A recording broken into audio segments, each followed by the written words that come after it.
बच्चों नमस्कार, स्वागत है आपके अपने YouTube चैनल एग्रोटेक स्टडी में। और बच्चों मैं हूं अरविंद यादव। बच्चों आज की इस वीडियो में आप अगर तैयारी कर रहे हो MPPAT या किसी भी एग्रीकल्चर एग्ज़ाम की, तो बच्चों आज की इस वीडियो में हम मक्का यानी आपकी मक्का की खेती लेकर आए हैं। मेज की जो कल्टीवेशन है उसको लेकर आए हैं। आपको पता है कि मक्का से आपके एग्ज़ाम में 2 से 3 प्रश्न ज़रूर पूछे जाते हैं। तो बच्चों अगर आप हमारे YouTube चैनल पर नए हैं तो चैनल को सब्सक्राइब जरूर कर लीजिए। सब्सक्राइब करने के बाद बेल आइकन को दबाना ना भूलें, जिससे आपको नए वीडियो का जो नोटिफिकेशन है वो सबसे पहले मिल सके। अगर वीडियो अच्छा लगता है तो वीडियो को लाइक करें और दोस्तों को शेयर करना ना भूलें। चलिए बच्चों, बिल्कुल देर ना करते हुए हम इस वीडियो की शुरुआत करेंगे। मक्का की फसल को बड़े अच्छी प्रकार से समझेंगे और अच्छी प्रकार से उसको पढ़ते चलेंगे, ठीक है। अगर कहीं भी आपको फिर भी समस्या आती है तो आप हमारे जो कमेंट बॉक्स है उसमें लिखकर आपका जो भी क्वेश्चन है वो आप पूछ सकते हैं या हम आपका डाउट क्लियर कर सकते हैं। चलिए अब इसकी हम शुरुआत कर लेते हैं। तो बच्चों ये हमारी है मक्का, यानी इसको मेज इंग्लिश में कहा जाता है। बच्चों सबसे पहले हम बात करें वानस्पतिक नाम की, तो मक्का का जो वानस्पतिक नाम या बॉटनिकल नाम होता है वो होता है आपका जियामेज। क्या होता है? मक्का का वानस्पतिक नाम जियामेज होता है। कुल की बात करें, जितनी भी अनाज वाली फसलें हैं सभी का कुल ग्रेमनी पोएसी या घास कुल कहा जाता है। ग्रेमनी कहो या पोएसी, मैंने आपको बताया था कि पोएसी एक नया नाम है, आपका नया कुल है इस अनाज वाली फसलों का। ओरिजिन की बात कर रहे हैं, आपके उद्भव कहा जाता है, इसका उत्पत्ति स्थान भी हम इसको कह सकते हैं। तो मक्का का जो उत्पत्ति स्थान है वो है आपका मध्य अमेरिका या मैक्सिको। क्या कहा जाता है?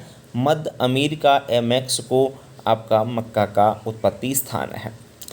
बच्चों मक्का को अनाज की रानी कहते हैं। जी हाँ बच्चों, क्वीन ऑफ सीरियल्स किसको कहा जाता है? ध्यान रखें, मक्का को क्वीन ऑफ या क्वीन ऑफ सीरियल्स कहा जाता है। विशेष आप लोग याद रखें। फल के प्रकार की बात करें तो मक्का के फल का प्रकार कैरियोप्सिस होता है। तो इसमें तो बिल्कुल भी आपको कन्फ्यूज होने की ज़रूरत नहीं है, क्योंकि सभी अनाज वाली फसलों के जो फल का प्रकार होता है वो कौन सा होता है आपको पता होना चाहिए, कैरियोप्सिस होता है, ठीक है ना। सभी अनाज वाली फसलों के फल का प्रकार कैरियोप्सिस होता है, ठीक है। चलिए बच्चों हम बात करते हैं आगे गुणसूत्र की। तो मक्का में गुणसूत्र की संख्या 2n बराबर 20 कितनी होती है? 2n बराबर 20 आपकी गुणसूत्र संख्या पाई जाती है मक्का में। वितरण की बात करें तो विश्व में सर्वाधिक मक्का का उत्पादन कहाँ पर होता है? USA में होता है। विश्व में सर्वाधिक मक्का का प्रोडक्शन की बात करें तो USA में, और उत्पादकता की बात करें तो उत्पादकता होती है आपकी इटली में। कहाँ पर? इटली में सबसे ज़्यादा प्रोडक्टिविटी मतलब उपज जो प्रति कुंटल आपकी सबसे ज़्यादा मिलती है वो इटली में मिलती है। बात करें बच्चों भारत की, तो भारत में सबसे ज़्यादा मक्का का उत्पादन आंध्र प्रदेश और कर्नाटक, सबसे ज़्यादा कई बार कर्नाटक आ गया जाता है तो कई बार आंध्र प्रदेश आता है, तो इससे आप कन्फ्यूज ना हो, इसको आप रहने दीजिए, ये राजस्थान से रिलेटेड है। इसके बाद हम बात करते हैं रबी। रबी मक्का सबसे ज़्यादा बिहार में होती है। कई बार ये प्रश्न आपका पूछा गया है बच्चों, रबी मक्का कहाँ पर होती है? तो रबी जो सीज़न होता है ना, इसमें भी हम मक्का को उगा सकते हैं और ये आपका बिहार में होता है। रबी सीजन का मतलब मैं आपको एक चीज़ क्लियर कर देता हूँ, मक्का एक ऐसी फसल है जिसका उत्पादन हम तीनों सीजन में कर सकते हैं, चाहे वह खरीफ हो, रबी हो या जायद। इन तीनों सीजन में ही हम लोग क्या कर सकते हैं? मक्का का प्रोडक्शन कर सकते हैं। बच्चों राजस्थान में रबी मक्का बांसवाड़ा, चलो ठीक है। मक्का अनुसंधान निदेशालय कहाँ पर है? ध्यान रखना, मक्का अनुसंधान निदेशालय बच्चों नई दिल्ली में। कहाँ पर है? मक्का अनुसंधान निदेशालय नई दिल्ली में स्थित है। मक्का में प्रोटीन की बात की जाए तो मक्का में प्रोटीन 10% पाया जाता है। कितने प्रतिशत पाया जाता है? मक्का में 10% प्रोटीन पाया जाता है। बढ़ते हैं हम लोग आगे। बच्चों मक्का का उपयोग मानव, पशु और पोल्ट्री आदि में सभी में करते हैं। ध्यान रखें, मक्का का जो उपयोग है मानव, पशु और पोल्ट्री आदि सभी के लिए किया जाता है, क्योंकि मनुष्य भी इसको खाने के रूप में प्रयोग करता है, तथा जो पोल्ट्री मतलब मुर्गियां होती हैं उनके भोजन के रूप में भी मक्का का उपयोग किया जाता है। मक्का की प्रोटीन को जीन कहते हैं, क्योंकि बॉटनिकल नेम क्या है आपको पता है, आपने जियामेज पढ़ा तो आप उस प्रकार से याद रख सकते हैं कि मक्का का जो बॉटनिकल नेम होता है वो क्या होता है, जीन होता है। मक्का में 2 अमीनो अम्ल, जी हाँ बच्चों, मक्का में 2 अमीनो अम्ल की कमी पाई जाती है, एक है ट्रिप्टोफैन, दूसरा है लाइसिन। इनकी क्या पाई जाती है, कमी आपकी मक्का में पाई जाती है। ट्रिप्टोफैन और लाइसिन दोनों अमीनो एसिड्स की क्या पाई जाती है, कमी पाई जाती है। बच्चों मक्का के दानों से तेल भी निकाला जाता है, ये बहुत अच्छी बात है कि मक्का के दानों में क्या पाया जाता है, तेल भी पाया जाता है। ये किसी को नहीं पता होता है, लेकिन कितना परसेंट, 4% तेल उसमें पाया जाता है। कितने परसेंट, 4% ऑयल उसमें पाया जाता है मक्का के दानों में। पेंसिलिन दवा बनाने में भी मक्का का प्रयोग होता है। आपको पता होगा पेंसिलिन एक एंटीबायोटिक एक दवा होती है, और ये मोस्टली अगर बात करें तो मोस्टली ये आपकी फंगस से बनाई जाती है, लेकिन उसको बनाने में हम मक्का का भी प्रयोग करते हैं। ये पहली बार इस बात का पता चला है कि पेंसिलिन बनाने में मक्का का भी उपयोग किया जाता है। बच्चों गोल्डन राय की बात करें, गोल्डन रे कार्यक्रम 2009 में मक्का पर उदयपुर बांसवाड़ा जिले में क्षेत्रों में मक्का का उत्पादन बढ़ाने के लिए ये किया गया था। ठीक है। टेस्ट वेट की बात करें तो बच्चों टेस्ट वेट यानी 1000 बीजों का जो वजन होता है ना, वो कितना होता है, 200 से 250 ग्राम आपका वजन होता है मक्का के का। अगर 1000 दानों का वजन को हम तौलें तो कितना वजन मिलेगा, 200 से 250 ग्राम आपका वजन मिलता है। और जो आगे बात करें ग्रीष्मकालीन फसल यानी C4 प्लांट्स या अल्पदिवसीय पौधा है। जी हाँ, मक्का जो आपका है इसको हम ग्रीष्मकालीन या C4 या अल्पदिवसीय प्लांट्स, इसको हम शॉर्ट डे प्लांट्स के नाम से भी जाना जाता है। ठीक है। अब बात करें हम मक्का के दानों को 7 भागों में विभाजित किया गया है। यह मक्का को 7 भागों में या 7 प्रकार से इसको वर्गीकृत किया गया है। वो कौन कौन से अगर उनके बारे में हम थोड़ा डिटेल से जान लेते हैं। बच्चों आप मोबाइल को जो है ना आप रोटेट कर लीजिए, जिससे आप उन चीज़ों को थोड़ा सा और अच्छी प्रकार से देख सकें और अच्छी प्रकार से आप समझ सकें। फिर भी कहीं किसी को प्रॉब्लम आता है, दिखता नहीं है, तो वो आप मोबाइल को रोटेट करके अच्छी प्रकार से समझ सकता है। चलिए बात करें सबसे पहले हम जियामेज की। तो जियामेज इंडेंट टाटा जो होती है आपको, जियामेज इंडेंट टाटा, इसे एकदम कॉर्न भी कहते हैं। क्या बोलते हैं, कॉर्न भी कहा जाता है। कौन सी कॉर्न कहा जाता है, ये गलत टाइप कर दिया है, ठीक है ना। तो जियामेज इंडेंट टाटा, विश्व में सबसे अधिक खेती इसी मक्का की होती है। और इंडेंट टाटा आपका कहाँ पर होता है, मुख्यतः USA में इसकी खेती की जाती है। कहाँ पर की जाती है, USA में, मतलब अमेरिका में सबसे ज़्यादा उगाया जाने वाला है जियामेज इंडेंट टाटा। कई बार ये प्रश्न को पूछा गया है। दूसरा है बच्चों आपका कौन सा, जियामेज इंडुराटा। जियामेज इंडुराटा आपका जो है इसे फ्लिंट कॉर्न के नाम से जाना जाता है बच्चों। और फ्लिंट कॉर्न जो है आपका इन दानों का आकार गोल तथा माप छोटी होती है, और भारत में इसको सबसे ज़्यादा उगाया जाता है। विशेष याद रखना, कन्फ्यूजन होता है बहुत बड़ा वाला क्या होता है, देखो जियामेज इंडेंट टाटा आपका USA में उगाया जाता है, और जियामेज इंडुराटा आपका इंडिया में उगाया जाता है, और इसको फ्लिंट कॉर्न के नाम से जाना जाता है। ये विशेष आप लोग याद रखेंगे। तीसरा है बच्चों जियामेज एवर्टा। जियामेज एवर्टा सब लोग जानते होंगे।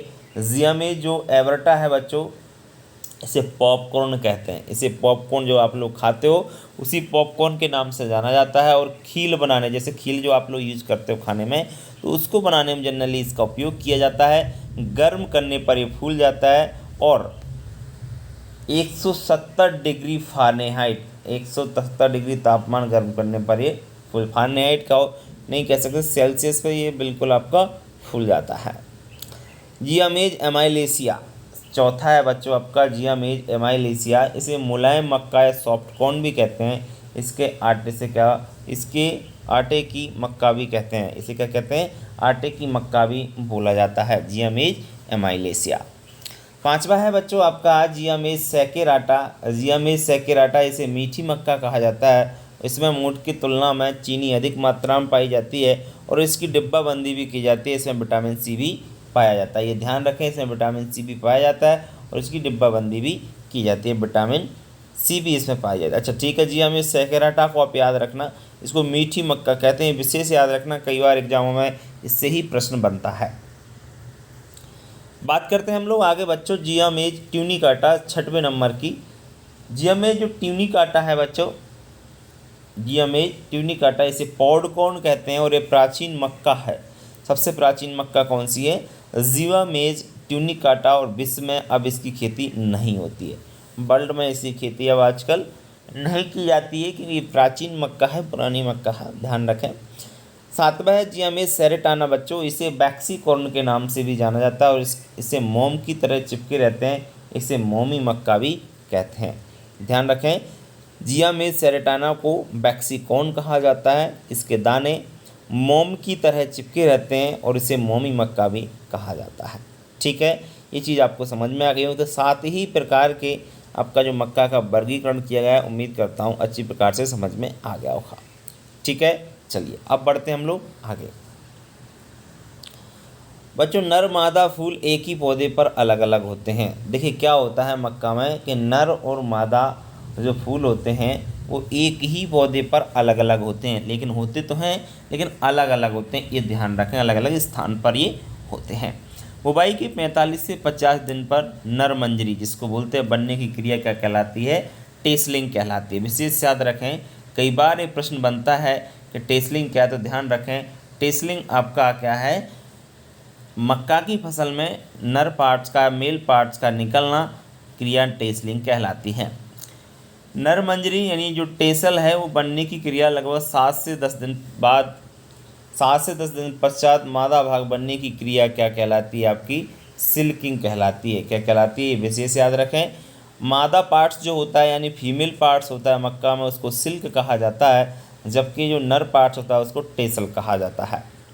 आगे बात करते हैं बच्चों, नेक्स्ट है आपका मक्का के पौधों में 2 तरह के फूल आते हैं। नर मादा फूल एक ही पौधों पर अलग अलग स्थान पर पाए जाते हैं, इस अवस्था को हम क्या कहते हैं? मोनोसियस कहते हैं।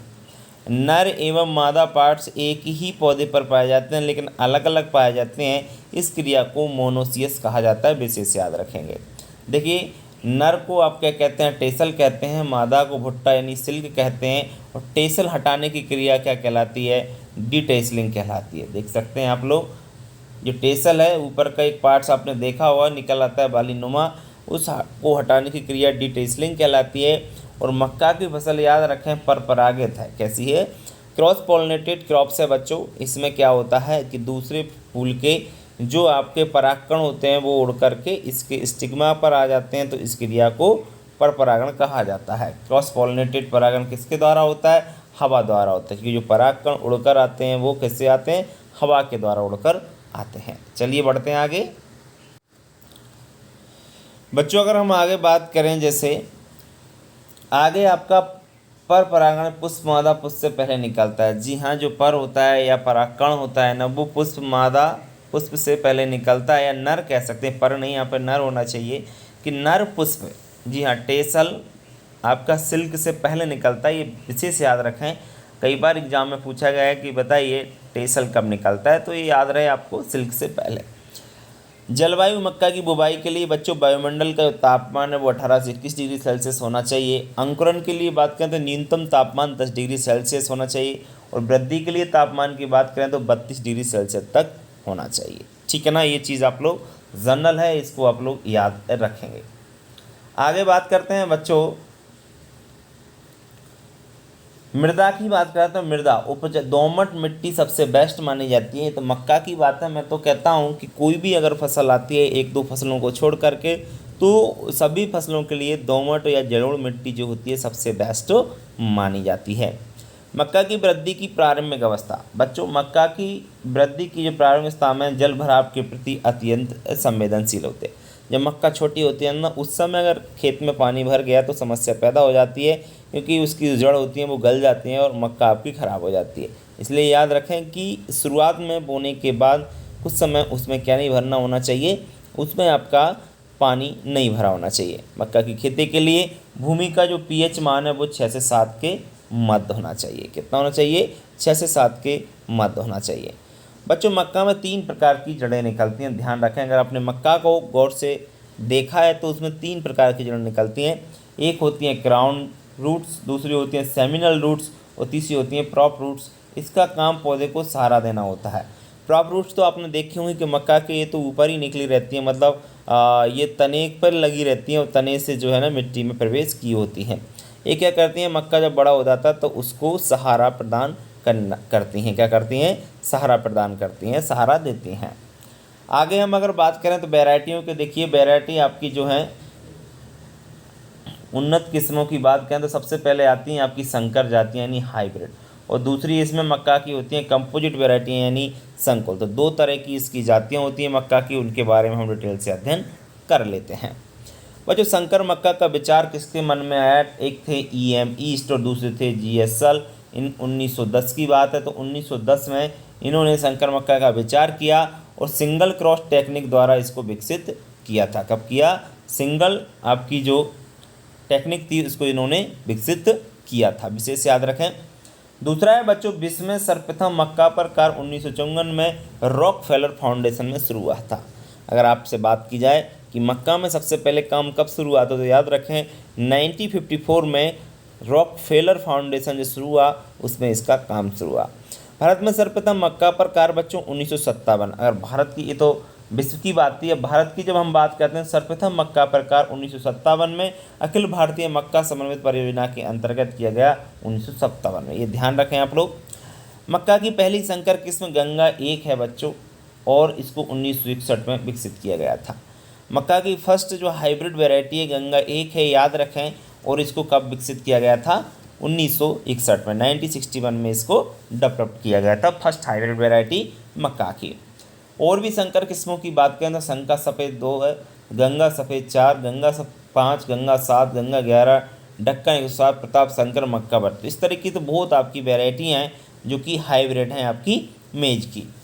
बच्चों, आगे की बात करें हम संकुल किस्में की। संकुल किस्में यानी आपकी जो कंपोजिट वैरायटी, जैसे अंबर है, आपकी किसान है, विजय है, प्रताप है, अगेती 76, अरुण है, माही है, कंचन है, माही धवल है।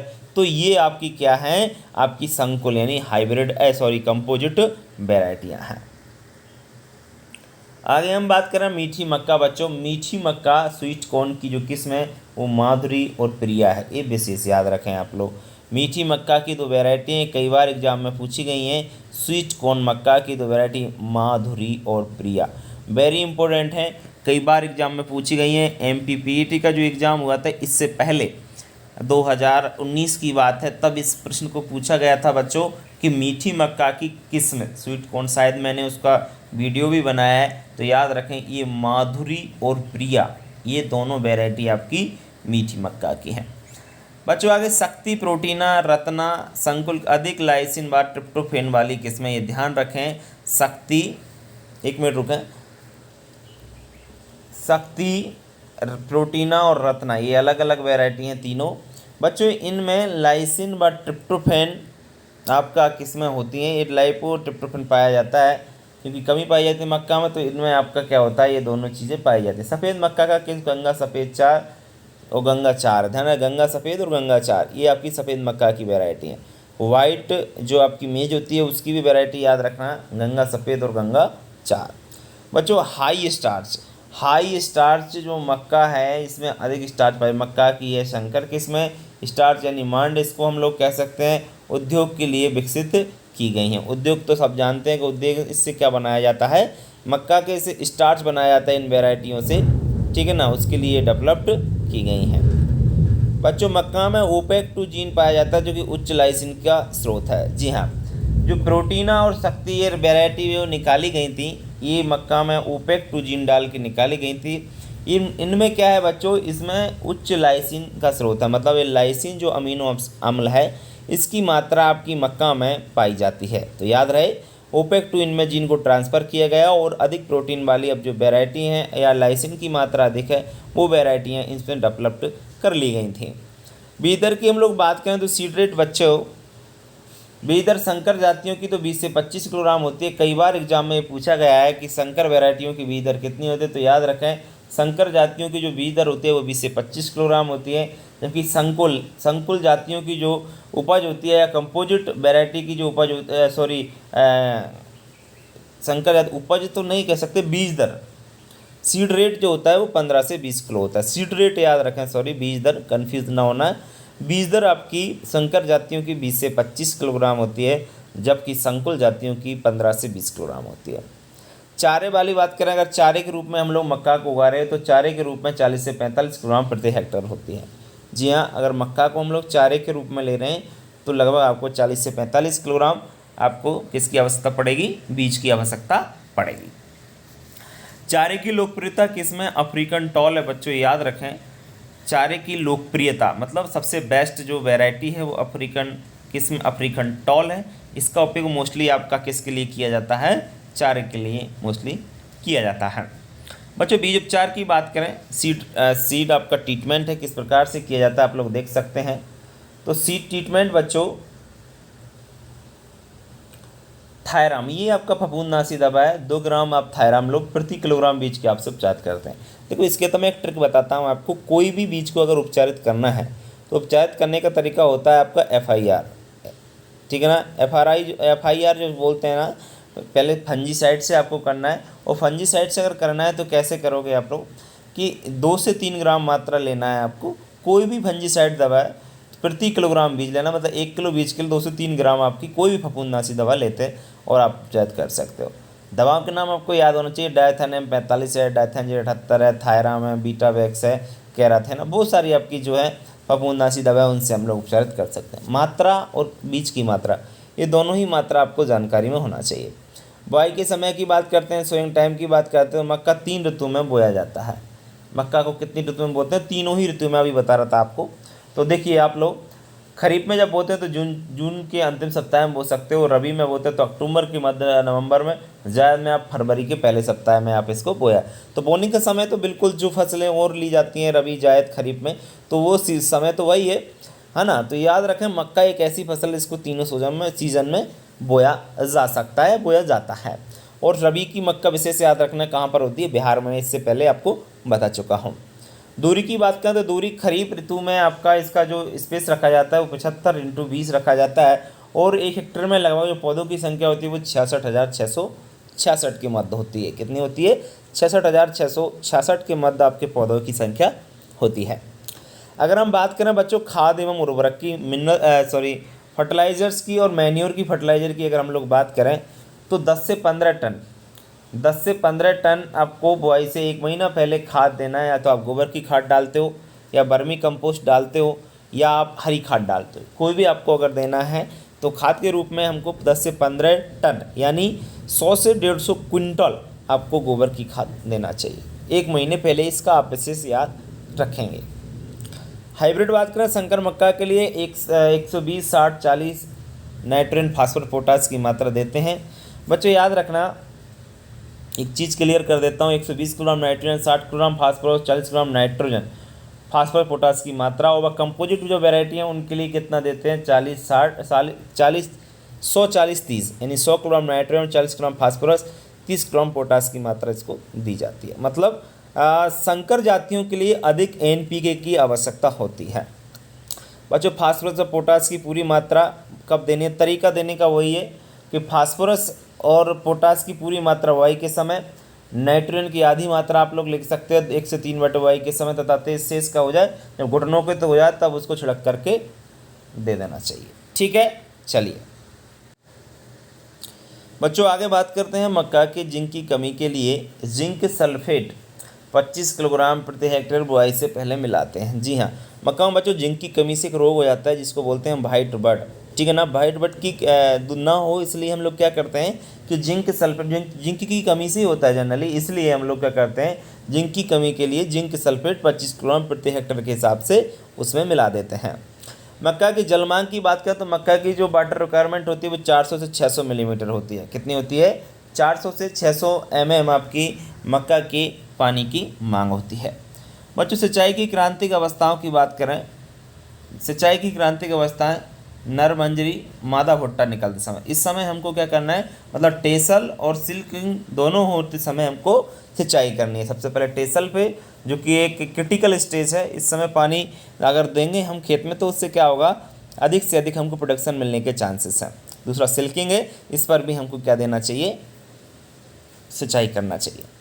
अगर एक सिंचाई है तो उसको सिर्फ टेसलिंग स्टेज पर करना है। अगर मान के चलिए आपके पास पानी की व्यवस्था नहीं है, वैसे तो बरसात के समय तो बरसात हो ही जाती है, बाकी रबी सीज़न में ये अगर जायज़ सीजन में ऐसा होता है तो हम लोगों को क्या करना चाहिए, टेसलिंग स्टेज पर क्या करना चाहिए, सिंचाई कर देना चाहिए। बच्चों 2 सिंचाई हो तो नर मंजरी और मादा भुट्टा में अभी बताया कि दोनों सिंचाई हैं तो आप दोनों ही समय कर सकते हैं, सिल्किंग पर और टेसलिंग पर। खरपतवारों की बात करते हैं तो बच्चों मक्का में खरपतवार नियंत्रण के लिए एट्राजिन सिमाजिन विशेष याद रखना, ये दोनों दवाओं के नाम जरूर याद रहें। 1.5 से 2 किलोग्राम प्रति हेक्टेयर के अंकुरण से पहले ही डाल देते हैं, अंकुरण नहीं हो पाता इससे पहले ही हम इनको खेत में डालते हैं। ठीक है, दवाओं के नाम आप जरूर याद रखें क्योंकि मक्का के लिए जो दवाओं के नाम है वो बड़े स्पेशल नाम है, ध्यान रहे, सिमाजिन और एट्राजिन। कई बार ऑप्शन में दोनों ही आ जाते हैं कि बताइए मक्का के लिए बेस्ट आपका कौन सा खरपतवार नाशी है, तो याद रखें अगर जब दोनों आ जाए तो आपको सिमाजिन पर आंसर लगाना है ऐसे। ठीक है, चलिए आगे बढ़ते हैं बच्चों, तना कीटों के बारे में जान लेते हैं। चिलोपार्टिलस तना छेदक जो होता है इसका लार्वा अवस्था में बहुत ही नुकसान पहुंचाता है आपकी, ठीक है ना, मक्का को। तना अंदर से खोखला कर देता है जिसे हम लोग डेड हर्ट बोलते हैं। डेड हर्ट क्या होता है बच्चों, जो तना छेदक होता है अंदर जाके पूरी तरीके से उसको खा लेता है और उसको खोखला कर देता है, इसको क्या कहा जाता है, डेड हर्ट बोला जाता है, ये आप जरूर याद रखेंगे। इसके नियंत्रण के लिए क्या करना चाहिए बच्चों, 50 वेटेबल पाउडर बोलते हैं, WP को क्या बोलते हैं, पाउडर को 2 किलो 1000 लीटर में घोल करके प्रति हेक्टर के हिसाब से इसको छिड़काव कर दो। इससे काफ़ी हद तक ये से रोग कीट का हम लोग क्या कर सकते हैं, कंट्रोल कर सकते हैं। बच्चों ये अंड परजीवी ट्राइकोग्रामा 10,000 इकाई 2.5 सैकड़ा 1 लाख प्रति हेक्टर की दर से खेत में छोड़ते हैं। जी हाँ, इसके नियंत्रण के लिए हम लोग क्या कर सकते हैं, ट्राइकोग्रामा जो आपका अंड परजीवी होता है, अंडों पर परजीवी होता है, पैरासाइट के रूप में काम करता है। 1 लाख जो है इसके पहुँच होते हैं वो 1 लाख पर हेक्टेयर की दर से खेत में छोड़ देते हैं, जिससे काफ़ी इसको हम लोग क्या कर सकते हैं, गद्दी को रोका जा सकता है, कंट्रोल कर सकते हैं ट्राइकोग्रामा के द्वारा। तना मक्खी ग्रासहोपर इन रज्जुसक कीटों के नियंत्रण के लिए दवाएं हैं मेटास्टाक, डाइमेथोड, इसको हम रोगोर के नाम से जानते हैं। इसका हम लोग क्या कर सकते हैं, रोगोर यानी 0.2% के हिसाब से हम इसका क्या कर सकते हैं, छिड़काव कर सकते हैं। रोग है रोमिल फफूंदी जिसको बोला जाता है बच्चों, इसके नियंत्रण के लिए छिड़काव करें 0.5%। मक्के की सफ़ेद कल का वाइट मड मेज है, ये भी आपका रोग है रोग जस्ते की कमी से होता है। 25 ग्राम प्रति हेक्टेयर जिंक सल्फेट डाल दोगे तो इसका हम कंट्रोल कर सकते हैं। ठीक है बच्चों, चलिए उपज की बात करें तो उपज होती है आपकी 40 से 45 कुंटल प्रति हेक्टेयर। और अगर हम लोग बात करें किसकी बच्चों, संकुल मक्का की, तो कितनी होती है, 30 से 40 कुंटल प्रति हेक्टेयर। ठीक है बच्चों, तो ये थी आपकी मक्का की फसल, उम्मीद करता हूँ समझ में आ गया होगा। कहीं भी किसी को अभी भी समस्या आती है तो कमेंट बॉक्स में लिख कर जरूर पूछें और वीडियो को अंत तक देखें जिससे कि आप पूरी चीज़ों को समझ सकें। पूरी डिटेल से हम लोग फसलों को आपको करा रहे हैं, धीरे धीरे आपकी जितनी भी फसल है उम्मीद करेंगे सभी फसलें कराने की, है ना। चलिए अब तैयारी करते रहें, MPPAT का एग्ज़ाम अक्टूबर में होने वाला है, देखो क्या होता है, अभी तक तो फॉर्म आए नहीं है, जैसे ही फॉर्म आते हैं तो मैं आपको इन्फॉर्म कर दूँगा। ठीक है बच्चों, चलिए तो आज के लिए इतना ही, कल फिर मिलेंगे एक नई वीडियो के साथ, तब तक के लिए बच्चों नमस्कार।